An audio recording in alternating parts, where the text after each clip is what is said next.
I was still living under their roof, but I hardly talked to anyone and only went down for lunch and dinner. It wasn't easy to do that as they were always worried about my brother and what he was doing anyway.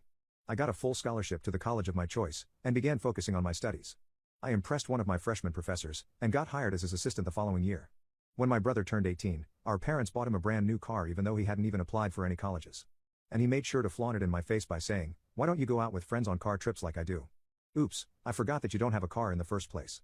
That lit another fire inside me, and I began working on buying my own car. But I didn't just want to settle for a cheap model, and wanted to outdo him. After all, buying something more expensive than his car with my own money would be the perfect revenge in my opinion. So I got a job and started saving up money. I had to live with my parents so I could save up on rent, but I tolerated their abuse for the sake of my goal.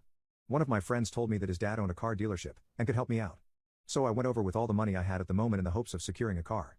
To my surprise, my friend had already told his dad about my situation, and he agreed to lend me a second-hand Dodge Challenger if I paid him a certain amount every month.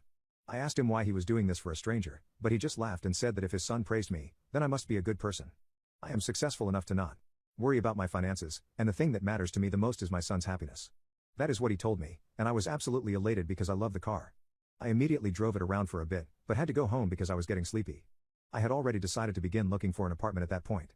But never would I have guessed that my brother would do something terrible. He saw my car parked in the driveway and threw a tantrum to our parents about how it was unfair that my car was better than his. But since I had bought it with my own money, there was nothing they could do for him.